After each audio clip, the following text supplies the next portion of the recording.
Howdy, pilgrims. Hope everyone is having a great week. Up first on this week's dose, we have Alma, an AI driven nutrition app with natural language processing to simplify meal tracking, which recently announced $2.9 million in pre seed funding led by Menlo Ventures Anthology Fund through their partnership with Anthropic. Next up, you'll hear about Olipop, the high-fiber, lower-sugar soda startup that just secured $50 million in Series C funding, led by JP Morgan Private Capital's growth equity partners, bringing the company's valuation to $1.85 billion.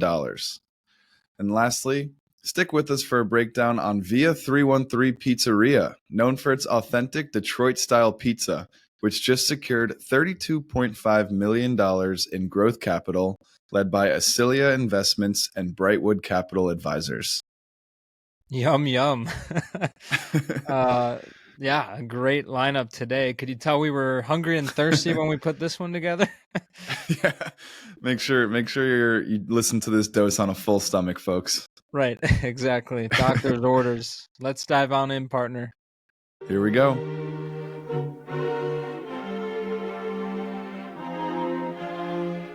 You see here, kid? You gotta just go for it. Don't think about what comes after or what came before. You just gotta bend your knees, take a deep breath, and jump. This is Venture Pill, your weekly dose of startups and venture capital. We break down recent startups in the news and interview founders and investors to help you stay informed in the evolving world of venture.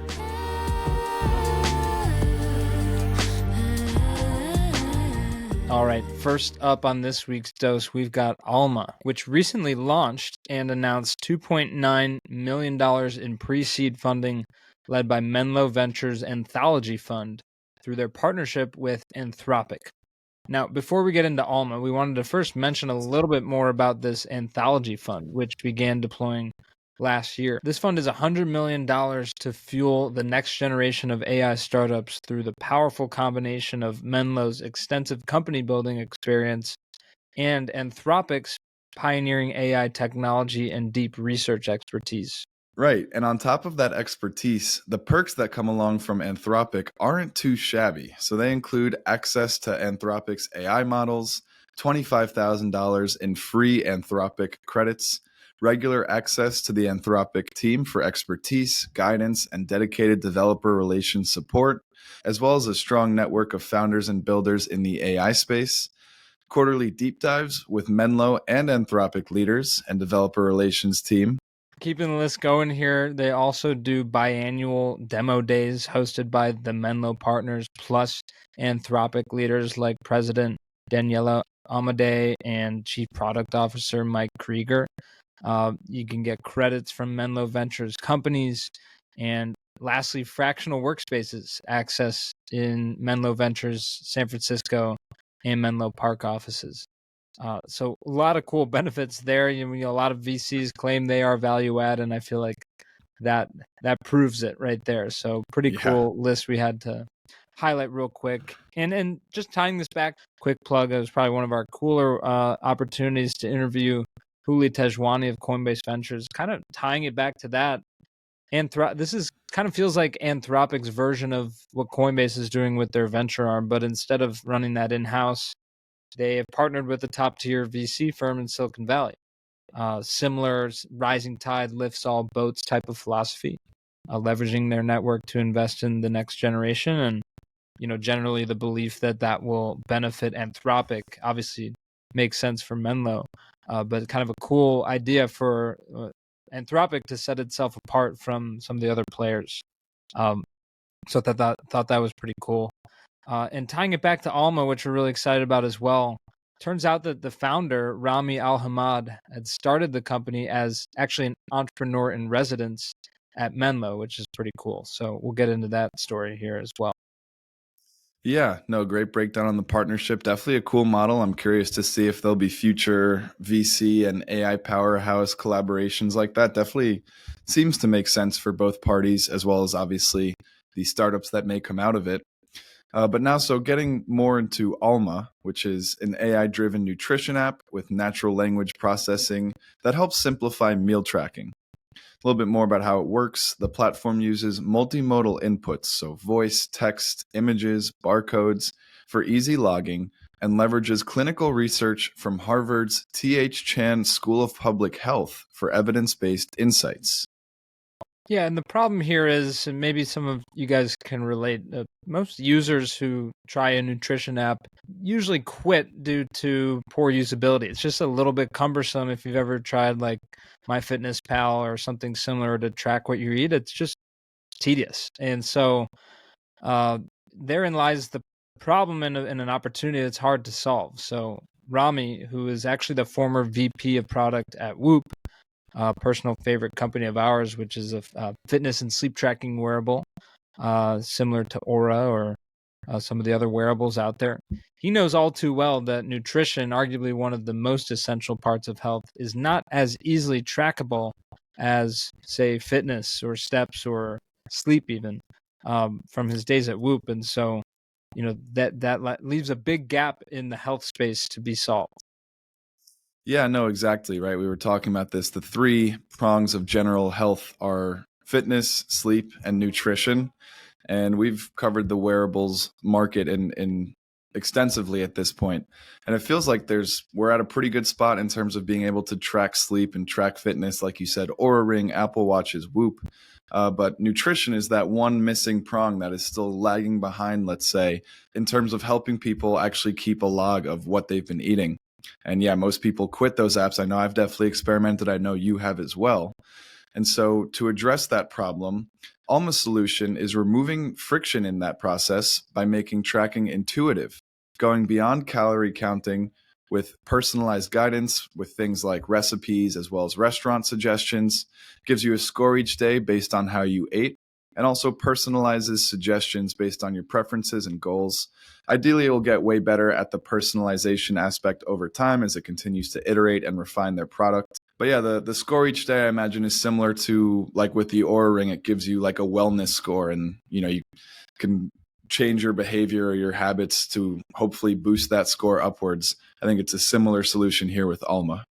Yeah, just almost gamifying, but really just quantifying a little bit more nutrition, right? You eat something and you're not sure if it's the right thing, or you're just going through the day. Even when you're grocery shopping, you don't know what to choose. So I think it's a big opportunity, and I actually downloaded the app. I haven't yet tried it, but I'm really curious about how easy it is to use, because that is the biggest hurdle. And they're not the only ones with this idea, including myself. I feel like I've been thinking about ways to help people track and optimize food and nutrition as well. So, I was immediately excited to see what Alma was working on. Of course, we mentioned MyFitnessPal, sort of the OG in the space. They were acquired, or I think they were acquired by Under Armour. I think they're still a leader really in calorie tracking. They have the biggest database, so I think that's a key thing there. There's other ones that I've seen out there like Cal AI. Shout out to this high school kid. It's literally built this business that allows you to take pictures of your plate, and it tells you how many calories are in it, doing thousands of dollars per month. So that's pretty cool. You got some other venture-backed companies like Healthify and Snap Calorie that are doing something similar. Not to mention the big dogs. Got to mention the big dogs in in the broader AI space. Obviously, OpenAI, XAI, others. And it seems Anthropic is taking a little bit of a different approach, as mentioned earlier. So, looking to empower startups that are on the cutting edge, using the technology to apply it to specific use cases. I think it's an interesting play all around for Anthropic, but really excited about what Alma's building here. Yeah, hard not to be. And on top of those fitness benefits, I know something that might be helpful to you and millions of others is being able to confidently know if you have an allergy or a food intolerance of some kind, right? Just taking a picture or scanning a barcode of a bag of chips or something and immediately being able to find out, hey, don't eat this if you are lactose intolerant or something like that. Right. Lots of good uses within the space. And yeah, I love that Cal AI would love to connect with that high school kid that is doing so well. That seems the most frictionless to me. I mean, people already love taking pictures of their food anyway, right? Why not just take the extra step and find out all this other information? And just as a closing note on Alma, with the rise in AI as well as the rise in general health conscious movements, more on that later, there's a huge opportunity here to empower millions of people to be the healthiest version of themselves, right? Like we've covered with the other wearables, basically allowing people access to peek behind the curtains like they never have before. And that's seemingly a trend that is sticking, especially with younger generations, you and I, Sam, and people our age. Just wanting to be informed and empowered to make smart decisions about their health, which is an awesome movement. And lastly, getting into pricing, Alma is $19 a month, $199 per year as it stands currently. And again, comes down to the value it provides and how well the Alma team can communicate that value and convince people to invest in their health. The common theme you and I have covered over the years on this show, relatively not too expensive, I'd say. I mean, I think a lot of people have subscription fatigue. I know I do, at least, just with all these random $12.99, $7.99 type charges that you see coming up. But we've said this time and time again, we're a broken record here. Of all the things that are easy to justify spending money on, it's your health, right? And again, that nutrition factor of the health equation seems to be the most ripe opportunity for somebody to come in and really become the main player in helping people have more knowledge about what they're eating and how that can help, what dietary changes might be necessary to help them live longer, healthier, or whatever lifestyle they may be pursuing. Yeah, I think it's amazing. I think we're seeing more and more people seeing the light of, investing in health. Like this is something, there's nothing more worthwhile than investing in your own health. And I think people are learning more about it with all the information that is out there with AI.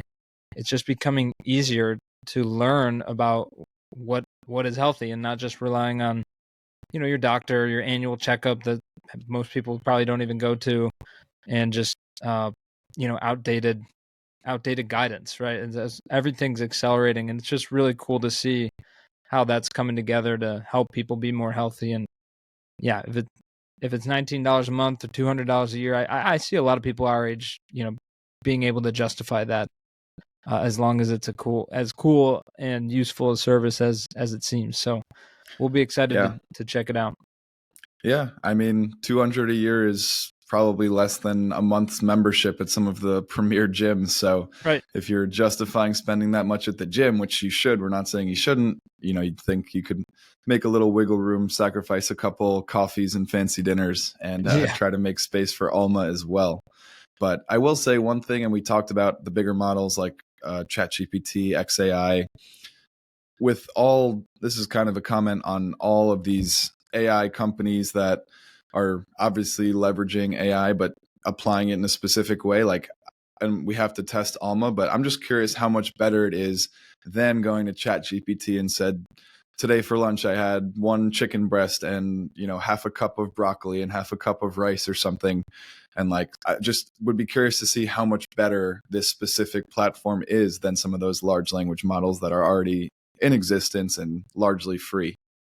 Yeah, I think it just comes down to the branding and the positioning, and then also the data set that it's trained on, which is from the Harvard School of Public Health. I think those are sort of the differentiators. And the models are kind of becoming the commodity, right? It's just coming down to how they're positioning it, really. And that might just be who's the best marketer and storyteller around it, right? Yeah, well, excited to keep tabs on Alma and just generally keep note of this third prong of fitness. Who's going to be the best at helping people track food in a frictionless, seamless way? Hopefully it's Alma. They're off to a great start, of course, but I think everyone who's serious about their fitness can agree that there's a massive opportunity here. So an exciting new caveat in this trend we've covered at length in pill history. Okay, moving on to our second company in this week's dose, another one playing on the trend of the rise of being health conscious. This time it's Olipop, the high fiber, lower sugar soda startup that secured $50 million in Series C funding, led by JP Morgan Private Capital's Growth Equity Partners. This latest round brings the company's valuation up to $1.85 billion, solidifying its position as a leader in the rapidly growing functional beverage space. Notably, earlier investors include celebrities like Gwyneth Paltrow, the Jonas Brothers, Mindy Kaling, as well as former PepsiCo CEO Indra Nooyi. Olipop previously raised a $30 million Series B back in 2022. At that time, it was at a $200 million valuation, making this nearly a 10x jump in just 2 years, from $200 million to $1.85 billion. Incredible, explosive growth out of Olipop. Yeah, especially considering the category they're in and all the competition they're up against, the Right. the incumbents. So a little more on how the company was founded is back in 2018, founded by Ben Goodwin and David Lesser. They carved out a niche in the beverage industry by offering this lower sugar, high fiber soda formulated with botanicals, plant fibers, and prebiotics to support gut health. And just a healthier version of this classic American part of what we eat and drink, soda, pop. I don't drink too much. I don't. If you know me, I don't drink fizzy beverages. So I'm not the expert personally, but the flavors sound great. Kind of takes on these classics like vintage cola, classic root beer, strawberry vanilla, all basically better for you alternatives to the traditional ones we know and love that may not be so healthy. And they've had a lot of success in that short amount of time. They're now selling in nearly 50,000 locations nationwide, including at Walmart, Target, Starbucks, and Whole Foods. And the brand has also expanded into even sports sponsorships, securing recently the title of official functional beverage of the LA Clippers and their new stadium, Intuit Dome, just last year. So really making a name for themselves. Yeah, they truly are, and that's a nice partnership to land there. I also don't necessarily love fizzy beverages, I would say, but sometimes a nice cold glass of soda pop is all you need to really pick up your spirits. And I think, at least for me, it was just my parents wouldn't really let me have it because of the sugar and health ramifications. So this being a healthy alternative, maybe, it's a facelift to the antiquated incumbent soda industry that Coca-Cola and Pepsi. Mom and dad would let you have Olipop? I think they would. I'll get back to you on that, though. Moving on to some market context here and a little bit of a glimpse at the competitive landscape.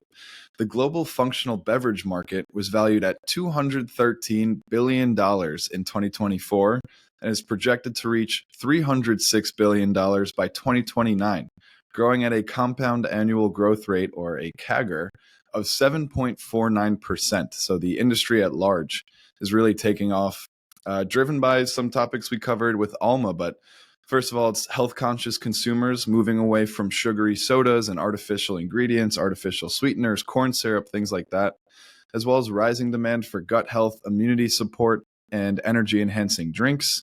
This is not a caffeine beverage, but one that comes to mind that's taken some market share as of late is Celsius, which most people can see in a Whole Foods or bodega near them, as well as the broader success of better for you brands, even at premium price points. So Olipop is a 6-pack of Olipop costs more than a 6-pack of Coca-Cola or Pepsi, for instance. But evidently consumers are willing to spend that, again, in the name of justifying, spending a little bit more for your health. But we've seen this with other companies, Magic Spoon, which is a new take on cereal, high protein, high fiber, a lot less sugary, as well as Immi, similar deal, but with ramen noodles. And so, the soda industry is another one that tastes great, but when you look behind the hood, you're like, oh crap, I just drank 50 grams of sugar like that. I think people are kind of paying attention to the label, the nutritional facts at the back of the can or the packaged goods that they're looking at these days. Yeah. And that's really fueled this growth. It's a classic down with big Down soda. with big soda. Yeah. Seriously. And it's a collective effort, I guess you could say. There's other competing brands out there like Poppy, namely. You mentioned Celsius, kind of in this similar space. Prime, more of an influencer-backed sport drink type play. So they're not the only ones trying to carve out a space in here. And I should say that the big companies are trying to build brands and acquire brands like that within this functional beverage market as well. But where Olipop sets itself apart is from its ingredients, like prebiotic fiber from cassava root and chicory root, as well as Jerusalem artichoke-derived fiber designed to promote gut health. So just good ingredients. I've never heard of most of those ingredients. Jerusalem artichoke-derived fiber, just a classic JADF, you know? Yep. Part of your balanced daily intake. Yep. Yeah.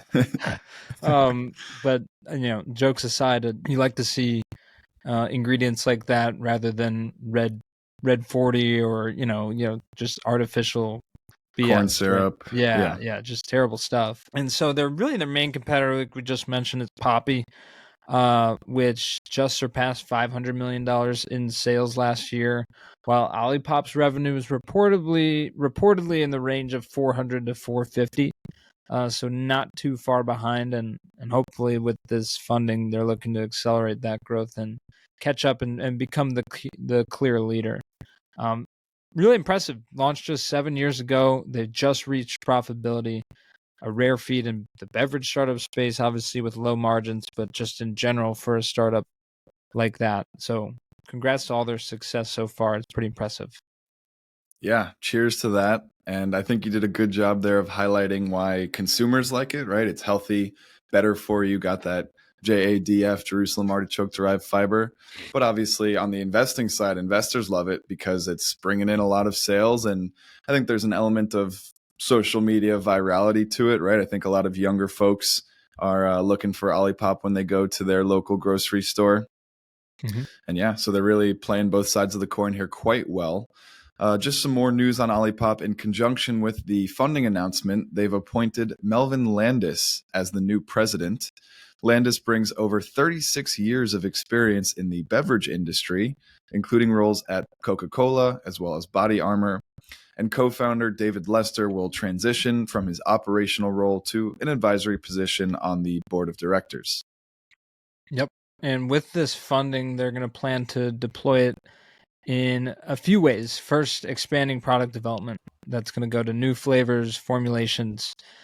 Second, strengthening marketing efforts. Driving that brand awareness and consumer adoption is going to be key. Continuing with that virality and building the brand. And then third, diversifying distribution. So expanding their retail presence beyond grocery into new channels. Yeah, so with 50 million raised, it's kind of a small amount compared to the nearly $2 billion valuation, but should be, a good infusion of capital considering I'm guessing although they are profitable, they probably don't have too much in terms of profits to reinvest. So give them a little bit of room to keep this growth momentum going. Yep. And so with strong sales momentum, profitability already, as well as celebrity backing, Olipop has positioned itself as one of the most promising brands in the functional beverage space, a space that is continuously on the rise. We've covered Liquid Death once or twice on the pill. That's just, water and I guess now kind of lemonade and iced teas as well. But this beverage space is really more lucrative than I think most people realize. And people are thirsty out there, Brandon. Yeah, a lot of thirsty folks out there and really positioning themselves well. Down with big soda. Down with big soda. Yep. Love this. And we'll definitely be keeping tabs, and not the tabs on the cans, but tabs. Woo! I'll be here all night. Yep. All right, with that little bit of comic relief, let's get into our third company on this week's dose. This one hits close to home, like literally down the block from where I used to live in Austin. It is E148 Pizzeria, known for its authentic Detroit-style pizza that just secured $32.5 million in growth capital to accelerate its rapid expansion. The round was led by Acilia Investments and Brightwood Capital Advisors, with plans to double the brand's footprint by adding 20 new locations over the next 3 years. So some aggressive brick and mortar plans here. Yeah. I guess it was just us being in Austin that I thought VIA 313 was maybe bigger than it was. which is a testament to them. Great spot if you're ever in Austin or in now Texas, Utah, or I should say in now broader Texas as well as Utah and Colorado. You should definitely check it out. But it was founded back in 2011 by two Detroit native brothers, Brandon and Zane Hunt. And they started as a modest trailer in Austin, introducing locals to the unique flavors of their hometown pizza. And since then, they now have expanded to 23 locations in those states mentioned, offering the signature rectangular pies with that thick, crispy crust and cheese spread to the edges. And let me finish, sauce added post-bake. The post-bake sauce. Post-bake sauce. That's staying true to the Detroit roots.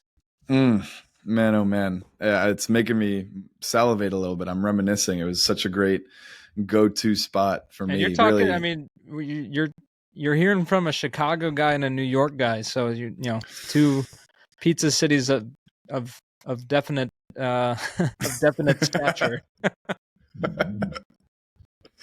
Yeah, no, it's true. And Detroit pizza is carving its way out on the map as well. It was kind of like what is this the first time? Kind of as a New Yorker, I felt it was a little more Chicago-y with the kind of more of like a pie type thing more than like a thin crust pizza. But regardless, absolutely delicious. And love, started in a garage, started in a modest trailer in Austin, Texas. And, it has somewhat of a cult following now. People really stuck to it and have loved the growth of Detroit-style pizza. So a little bit more on Via 313's growth and expansion. In 2020, they partnered with the Savory Fund, which is a private equity firm that specializes in high-growth emerging restaurant concepts. And this partnership fueled rapid growth, helping Via 313 scale from 3 full-service restaurants and 2 trailers to its current 23 locations and counting. And so with this latest round of funding, Via looks to enhance leadership, marketing, loyalty programs, as well as overall customer experience. Yeah. And so a little bit more on the pizza industry at large. It's experiencing strong growth as consumers are increasingly seeking regional and specialty flavors like this Detroit style, which we are salivating over. The Detroit style has really made a name for itself and gaining popularity nationwide.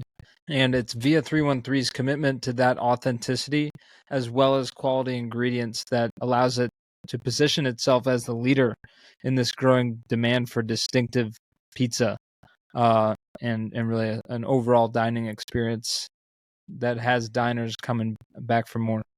Right. And something we loved here and wanted to highlight beyond this expansion and the actual pizza, actually giving back to the community is a core part of Via 313's mission. So with their Better Giving Through Pizza initiative, Via 313 has made supporting local causes a foundational ingredient of the company. Better ingredients, better pizza, Via 313. Every month, each market picks a local charity to receive a portion of proceeds from that month's limited time offerings. Additionally, for each new store, 25% of sales on grand opening day go to an additional chosen charity. In the first 6 months of 2024 alone, Via 313 donated over $100,000 to 20 plus organizations. So They've got that giving back component. It's, I guess you can see why communities have this cult following and affinity for Via 313. On top of it tasting amazing, they've got a great mission, and they're, putting their pizza money where their mouth is. Yeah, it's awesome. It's awesome. So yeah, you can see the kind of brand that they're building here, which is really impressive. Again, going back to how you and I probably thought they were bigger than they actually were, and now they're growing into that. They've actually got today 125,000 plus members in their loyalty and rewards app, which is quite impressive for just 20 plus locations. They've grown over 300% in the past 3 years, earning a spot on the 2024 Inc. 5000 list of fastest growing companies in America. And they've won numerous awards, both on the national and local stages, including Independent Pizzeria of the Year from Pizza Today, Top 10 Pizzas of the Year from Food Network, and Best Gluten-Free Pizza from USA Today. And a fourth one is great dairy-free options from Sam Today. Sam Today, a very illustrious publication. Yeah. No. If you're dairy-free, they've got great options. It's not often that I eat pizza out. So I was saying I'm from Chicago. I haven't had too much pizza because I'm allergic to dairy, but their stuff was great. They were good with allergies. So yeah, a lot of singing of the praises for V313. Obviously, we got the hometown ATX bias, but love what they're doing, and pretty cool to be able to cover that type of company. I don't know that we've covered a restaurant chain at all, or at least in recent memory. No, it's been a while, and really this whole dose, right? We did a food tracking app, a beverage company, and via 313 Pizza. So if you're a food lover, this dose is specifically for you. Another great dose partner. Awesome to see these companies, carving their role in the venture industry, crushing it, rooting for all of them, of course, as always. And yeah, though, I think that just about wraps it up. I'm starving over here, so I need to go get ready for dinner. But as always, appreciate our listeners. Yes, sir.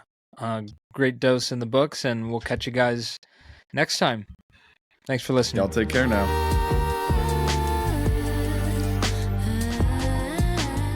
Thanks for listening. Join us next week for another dose of startups and venture capital. And as always, we appreciate our pilgrims spreading the word about the show. Share with your friends and help someone else make the pilgrimage. See you next time.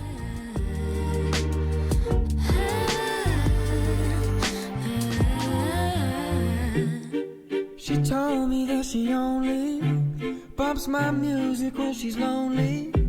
Thinks my vibe's a little low-key, okie dokie, that's alright, but wait, I don't know how to do